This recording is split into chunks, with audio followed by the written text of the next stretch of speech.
ঝর্ণা বুকে যখন তখন পাগল ভেঙে ঠোঁটের ধারে বৃষ্টি শেষে হঠাৎ জীবন রামধনু ওই আকাশ পারে একটা নদী সেই যে মেয়ে খেয়াল খুশি দুই কিনারে শান্ত হাওয়ায় আবার কখন ঝড় বাদলে ঢেউ বাহারে সে তো অবচ্ছন্দ কে জানে যাবে কত দূর মেঘ ভাঙার দূর মেঘ ভাঙার দূর মেঘ ভাঙার দূর মেঘ ভাঙার দূর। শোনো তন্ময়, তুমি তোমার মাকে কি বলবে সেটা সম্পূর্ণ তোমার। আর তাছাড়া আমি এই বাড়িতে এসেছি কারোর দায়িত্ব নেব। আমার কাজ শেষ, তাই জন্য আমি আজকে বাড়ি যাব রাইট নাও। একটা কথা কান খুলে শুনে রাখো, আপনার ছেলেকে আমি বিয়ে করেছিলাম শুধুমাত্র এই দিনটা দেখাবার জন্য। আপনার আর কিছু বলা আছে নাকি আমি আসতে পারি? ফেলে দিতে পারবে বলো? আমি আজকেও এখনো চাই যে তুমি আমার সাথে বন্ধু হয়ে থাকো, কিন্তু আমি চাই না তুমি আমার জন্য ওখানে গিয়ে অপমানিত হও। আর তুমি যদি সত্যি আমাকে নিজের বন্ধু হিসেবে ভাবো তাহলে প্লিজ তুমি ও বাড়িতে যেও না, প্লিজ তুমি ও বাড়িতে যেও না। এটা তোমার কাছে আমার হাত জোর করে রিকোয়েস্ট, প্লিজ। ঠিক আছে, কিন্তু আমারও একটা রিকোয়েস্ট। বলো। আমি শেষ ট্রাইটা করবই, সাকসেসফুল হব না তো হব না, কিন্তু আমি চেষ্টা করব যাতে বন্ধু হয়ে আমার বন্ধুর জীবনের সমস্ত সুখগুলো ফিরিয়ে দিতে পারি। আমি আসছি।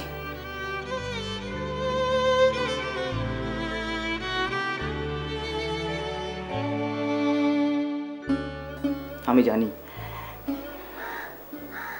তুমি সেটা কোনোদিন করতে পারবে না। রিমি যে ধরনের মেয়ে তোমাকে কুকুরের মতো বাড়ি থেকে বার করে দেবে, আমার মতো ছেলেকে আমি তো দূরের কথা, আবার মা যাকে এতদিন নিজের মেয়ের চাইতে ভালোবাসলো তাকে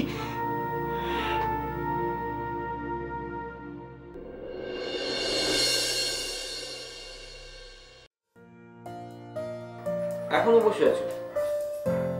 কাপ চা এনে দাও। এখনো তোমার চা? কটা বাজে বলো তো এখন? কটা বাজে? সবে 10:30। এখনো এক কাপ চা খাওয়া যাবে, আরো ঘন্টাখানেক বাদে তো আরেক কাপ খাওয়া যেতেই পারে। কি তুমি না আমাকে জ্বালিয়ে জ্বালিয়ে মারবে জানো তো? মেয়েটা থাকলে বুঝতে, ও ঠিক বুঝতো আমার কষ্টটা। তোমাকে কতবার বারণ করেছি না? মেয়েটা থাকলে আমারও কষ্ট হতো না, ও ফ্ল্যাক্সে করে চা বানিয়ে রাখতো, আমি ঠিক খেতাম। হ্যাঁ সেটা তো ঠিক কথা, ফ্লাস্কে করে ও বানিয়ে রাখতো, চাটাকে বানিয়ে দিত শুনি। আমার মেয়ে এখন অনেক অনেক হয়ে গেছে গো। শোনো না, আমি না কালকে কিছু টাকা রেখে যাবো। হ্যাঁ, তুমি একটা চিমনির অর্ডার করে দিও তো। ওর রান্নাঘরে মনে হয় চিমনি নেই। আমি সেদিনকে গিয়েছিলাম তো, গিয়ে দেখলাম চিমনিটা বোধহয় আর কাজ করছে না। একটা নতুন চিমনি অর্ডার করে দিও। হ্যাঁ, ভালো কোম্পানি একটা ভালো চিমনি অর্ডার করে দেবে। এটা তুমি কিন্তু ঠিক কথা বলেছো। জানো তো মেয়েটার কিন্তু খুব কষ্ট হচ্ছে। সকালে উঠে চা করতে হয়, তারপরে খাবার দাবারও বানাতে হয়। আসলে ওর তো অভ্যেস নেই। হুমা, বলছিলাম কি হয়েছে মা? আয় আয় আয় আয়, বস বস বস। এই দাও দাও দাও, আয় বস বস বস। এত রাতে তন্ময় কই? তন্ময় কি রে রিমি? একা এত রাতে? তন্ময় ছেড়ে দিয়ে গেল? তাহলে কি হয়েছে মা? কি হয়েছে? কি কি হবে মানে ওই বাবা আমি তোমাকে কিছু বলতে চাই। হ্যাঁ বল না, আমরা তো তোর কথাই আলোচনা করছিলাম। কালকে তোর মা ও বাড়ির জন্য একটা চিমনি কিনতে যাবে। তার কোনো প্রয়োজন নেই। মানে মানে আমি এখানে থাকবো। হ্যাঁ সে থাক না, ও বাড়িতে যাবি যখন তখন নয় গিয়ে, সে তো চিমনি এমনি দিয়ে আসবো আমরা, তুই থাক না। বাবা বলছি তো আমার চিমনির কোনো প্রয়োজন নেই, আমি তোমাদের কাছেই থাকবো। সে তো থাকবি, কিন্তু আমাদের কাছে তো থাকবি, তা নিয়ে তো অসুবিধা কিছু নেই। আজ বাদে কাল তো যাবি তখন। বাবা বলছি তো আমি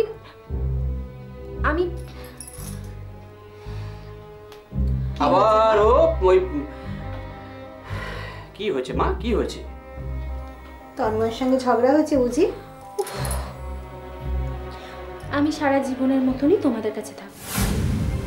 পাগলের মতন কথা বলছে। এরকম হয় বিয়ের প্রথম একটু মানিয়ে গুছিয়ে নিতে একটু সমস্যা হয়, তা বলে এরকম করে নাকি কেউ? ও ঠিক আছে তুই থাক, আজকে আমি কাল পরশু দেখি। বাবা তুমি কেন বোঝার চেষ্টা করছো না?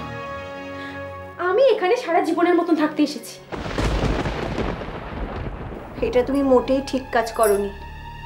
তোমার বাবা তো ঠিক কথাই বলেছেন। তোমার বাবার যা মত আমারও তাই মত।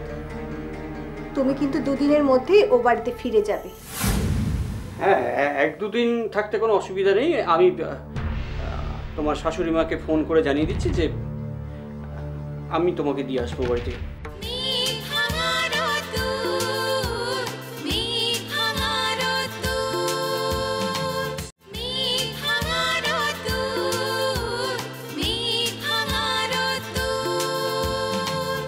কেন মা, আমি তোমাদের কাছে থাকলে কি খুব প্রবলেম হয়ে যাবে? না না মা, সেটা না। আসলে বিয়ের পর এরকম সব মেয়েদের হয়। দেখ না, শ্বশুর বাড়িতে গেলে না সব মানিয়ে গুছিয়ে চলতে হয়। বাবা বাবা তোমরা আমার কথাটা বুঝতে পারছো না। আমি বুঝতে পারছি, কিন্তু কি কারণে তুমি পাকাপাকি এখানে থাকবে সেটা জানতে হবে। বাবা বাবা আমি ওখানে থাকতে পারবো না। আমি ওখানে থাকলে আমার মাথাটা সিম্পলি খারাপ হয়ে যাবে। বাবা তুমি আমাকে একটু বোঝার চেষ্টা করো। বিশ্বাস করো মা, ওখানে আমাকে কেউ বোঝে না। ওরা বোঝেই না যে আমি কি চাই। মা বিশ্বাস করো, ওরা কেউ আমার সঙ্গে মানিয়ে নিতে চায় না। আমি আমি আগে ওদের সঙ্গে খুব খারাপ ব্যবহার করেছি তো, তাই ওরা আমায় কেউ পছন্দ করে না। বাবা বাবা তুমি কেন কিছু বলছো না? না রাতারাতি তো এরকম হওয়ার কথা না। আমি তো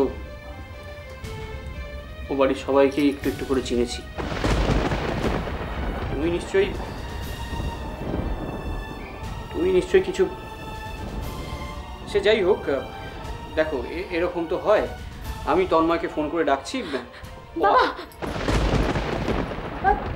দেখো আমি তো তোমায় কোনোদিনও মিথ্যে কথা বলিনি না। তুমি তোমার মেয়েকে এইটুকু বিশ্বাস করো না? বিশ্বাস করো বাবা, আমি ওখানে থাকতে পারছি না। আমি তো মানিয়ে নিয়েছি, এসি নেই, কিছুই নেই বাড়িটাতে। তবু তো ঠিক আছে তোমার যা যা নেই আমি সব ওখানে পাঠিয়ে দেবো। ঠিক আছে, তোমার এসি, তোমার গাড়ি সব আমি ওখানে পাঠিয়ে দেবো। দেখো এই বাড়িতে যা আছে সবই তো তোমার। হ্যাঁ আমি ও বাড়িতে পাঠিয়ে দেবো। দেখো আমি আর মা আলোচনা করছিলাম যে একসঙ্গে সব পাঠিয়ে দিলে ওনাদের আত্মসম্মানে আঘাত করা হবে, কিন্তু ধীরে ধীরে পাঠালে ওনারাও বুঝতে পারবে না, আমরাও। সেটাই তো বলছি বাবা, তুমি একবার বোঝার চেষ্টা করো। তুমি যদি ওদের বাড়িতে কিছু পাঠাও, ওরা কিন্তু ভালোভাবে নেবে না জিনিসটাকে। ওরা সবাই মিলে আমার উপরে অত্যাচার করবে। বাবা তুমি আমাকে একটু বিশ্বাস করো, আমি ওখানে ভালো নেই বাবা। আমি ওখানে কষ্ট করে আছি। প্লিজ বাবা আমাকে একটাবার একটু বিশ্বাস করো। মা তুমি তো আমাকে চেনো মা, ছোটবেলা থেকে আমি কেমন ভাবে বড় হয়েছি। আমি তো ওখানে সব কিছু মানিয়ে নিয়েছি মা, তবু তো ওরা মানিয়ে নিচ্ছে না। সেটা কি আমার দোষ বলো? বাবা বলো না, ওরা যদি আমি মেনে না নেয় সেটা কি আমার দোষ?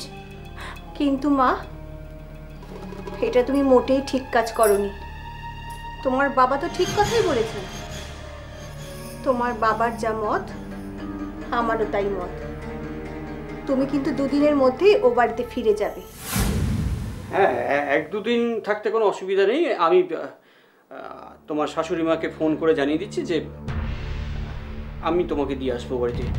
আর ও বুঝেছি, আমি তার মানে তোমাদের কাছে এখন বোঝা হয়ে গেছি। না না না, কথাটা তা নয়, বোঝা বা এই নয়। দেখো, তুমি তো ভালোবেসেই তন্ময়কে বিয়ে করেছো। তোমার তো থাক না বাবা, থাক। আমার সবকিছু বোঝা হয়ে গেছে। তোমরা তোমাদের মতামত জানিয়ে দিয়েছো, এবার আমার মতামতটা শুনে নাও। আমি তন্ময়ের সঙ্গে সারা জীবন থাকবো না। আর না মানে না।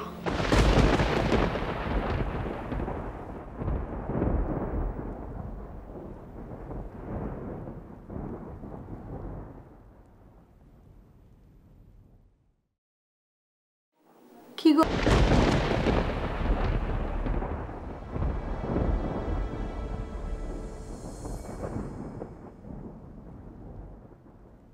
মামা, তাতে কোনো লাভ হবে?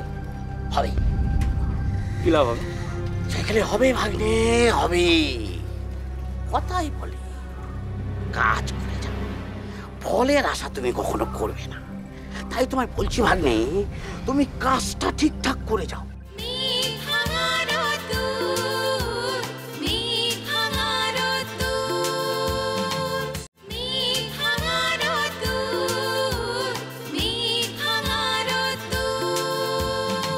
আমার এখন যা কন্ডিশন না, গরুর থেকে খারাপ। হ্যাঁ জয়কালী, তুমি কি কথা বলছো ভাগ্নে? ভগবান তোমাকে দুটো পা দিয়েছে পৃথিবীতে চলে ফিরে বেড়াবার জন্য, আর তুমি কেন চতুষ্পদ প্রাণী ওই গরুর কথা বলছো ভাগ্নে? এটা তো আমি বুঝতে পারছি না জয়কালী। বার খাইও না প্লিজ। জয়কালী কি যে বলো ভাগ্নে, আমি তোমাকে কেন বার খাওয়াতে যাবো বলো দেখি? জয়কালী, তুমি হচ্ছে আমার একমাত্র ভাগ্নে, আমি তোমার একমাত্র প্রিয়তম মাতুল বলে কথা জয়কালী। মাতুল মাতুল? আমি যখন পগার পার হয়ে যাবো মাতুল মাতুল মাতুল করে বাঁচাবে তুমি আমাকে? জয়কালী, তুমি কি বলছো ভাগ্নে? হ্যাঁ, এই তো ভালো কথা নয় জয়কালী। তুমি কেন পগার পার হতে যাবে? কেন? আমাদের এই পৃথিবী, আমাদের এই দেশ তোমার কি ভালো লাগছে না জয়কালী? ভালো লাগছে না মামা, সিরিয়াসলি ভালো লাগছে। জয়কালী, কেন ভালো লাগছে না ভাগ্নে? জানো তো সবকিছু, তুমি কত কিছু বলেছিলে। রিমি আমার বউ হবে, আমরা সুখে শান্তিতে ঘর করব, একবারে সংসারটা জমে কুলফি হয়ে যাবে। তুমি কি বলছো ভাগ্নে? এই ব্যাপারে তো জয়কালী আমার কোনো দোষ নেই। দেখো, পুরো ব্যাপারটা তো খানিকটা গুছিয়ে সাজিয়ে সব এসে গেছিল। আরে মেয়ের বাবাই তো শেষ সালে কেসটাকে এরকম ঘেঁটে দিল। সে বলল কি না যে তার মেয়ে যেটা বলবে সেইটি ফাইনাল। আর ওই যা মেয়ে একবার যদি ভাগ্নে জয়কালী বলে তোমার ঘাড়ে চাপে, তাহলে তো তোমার আর রক্ষে নেই। বুঝতে পেরেছি, হাত গুটিয়ে চুপচাপ বসে থাকো। আর আমার ওই কি বলে যে কুমার সভায় আমি আমার নামটা এনলিস্ট করে আসছি, ঠিক আছে? হ্যাঁ ভাগ্নে, এখন তোমার যা পরিস্থিতি দেখতে পাচ্ছি, তাহলে অচিরেই তোমাকে ওই চিরকুমার সভায় গিয়ে নাম নথিভুক্ত করা ছাড়া আর গত্যান্ত দেখতে পাচ্ছি না জয়কালী। তার মানে আমার কারবারে বড়ি, সারা জীবন আমাকে হাউতাস করে মরতে হবে, তাই তো? জয়কালী, না না ভাগ্নে, না।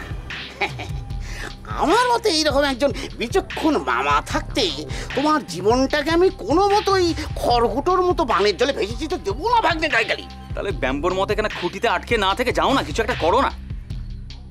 হ্যাঁ, কিছু একটা তো করতেই হবে ভাগ্নে, কিছু একটা তো করতেই হবে। জয়কালী জানো ভাগ্নে, আমার মাথায় একটা আইডিয়া আরে দৌড়, আমার আইডিয়া সিম ফিম লাগবে না, ছাড়ো তো, মাথা গরম করো না, ভালো লাগছে না। আরে জয়কালী, না ভাগ্নে না। আরে আইডিয়া মানে তোমার ওই আইডিয়া ফোনের সিমের কথা আমি বলছি না জয়কালী। আমি বলতে চাইছি যে আমার এই মাথায় একটা জয়কালী বলে প্ল্যান এসছে, মানে আইডিয়া এসছে। কি প্ল্যান? প্ল্যান? তাহলে তোমায় বলি ভাগ্নে। বলো। দেখো ভাগ্নে, একেবারে একেবারে ওই অমলেন্দু বাবুকে ব্ল্যাকমেল করতে হবে, ইমোশনালি ব্ল্যাকমেল, বুঝেছো? মামা আমি ঠিক বুঝতে পারছি না। বুঝতে পারলেন? ক্লিয়ার করে বলো আমাকে। জয়কালী, তোমায় আমি ক্লিয়ার করে বলছি ভাগ্নে, একেবারে গিয়ে দেখুন অমলেন্দু বাবু, আমার ভাগ্নে একেবারে বড় বড় বড় বড় ভাব। আরে মামা কি হলো কি, মানে বুঝতে পারলাম না। আরে বুঝলে না, তুমি বলতে চাইছো যে তোমার মতো একজন জলজান্ত মানুষ এখানে দাঁড়িয়ে থাকতে তোমাকে আমি কি করে মেরে ফেললাম, তাই তো? হ্যাঁ। অ্যাক্টিং জয়কালী, বুঝলে ভাগ্নে, একটা নিখুঁত ভাবে অ্যাক্টিং করতে হবে। অ্যাক্টিং মানে তুমি বুড়ো বয়সে এত কিছু করার পর এখন অ্যাক্টিং করবে? হ্যাঁ জয়কালী, কি ব্যাপার জানো ভাগ্নে, ওই অমলেন্দু চৌধুরীর কাছে এমন ভাবে গিয়ে অ্যাক্টিং করে ব্যাপারটাকে উপস্থাপন করতে হবে, একেবারে কাঁদো কাঁদো গলায় অমলেন্দু বাবুকে বলতে হবে, দেখুন অমলেন্দু বাবু, আপনি যদি আপনার মেয়ের সঙ্গে আমার ভাগ্নের বিয়ে না দেন, তাহলে আমার ভাগ্নে একেবারে এই পৃথিবী থেকে চিরদিনের মতো চিরবিদায় নেবে অমলেন্দু বাবু। মামা তাতে কোনো লাভ হবে? হবে। কি লাভ হবে? সেখানে হবে ভাগ্নে, হবে। কথাই বলে কাজ করে যাও, ফলের আশা তুমি কখনো করবে না। তাই তোমায় বলছি ভাগ্নে, তুমি কাজটা ঠিকঠাক করে যাও, দেখবে কাজ করলে না সুফল একদিন তোমার মিলবেই মিলবে। বুঝতে পারছি, খুব ভালো করে বুঝতে পারছি মামা। ওই অপেক্ষা করতে করতে আমার চুলগুলো একটা একটা করে উঠে কবে টাক পড়বে তার জন্য আমি অপেক্ষা করবো, তাই তো? এ আর বলতে ভাগ্নে, তোমার যেরকম চুলের বর্তমান অবস্থা, খুব অচিরেই সেখানে টাক পড়বে, এ বিষয়ে জয়কালী কোনো সন্দেহ নেই। মামা হ্যাঁ, আরে তুমি আমার সাথে কনসাল্ট করতে এসছো না ইনসাল্ট করতে এসছো বলো তো? জয়কালী, তুমি কি বলছো ভাগ্নে? আমি তোমাকে ইনসাল্ট করতে পারি? তুমি হলে গিয়ে আমার রক্তের। তাতে তো আপনার কোনো দোষ নেই দিদি। আমি আপনার কাছে ক্ষমা চাইতে এসেছি। আমি জানি যে আপনাকে মুখ দেখানোর ভাষা আমার নেই, কিন্তু আপনি মা, আমিও মা হয়ে মায়ের কষ্ট বুঝবো না বলুন?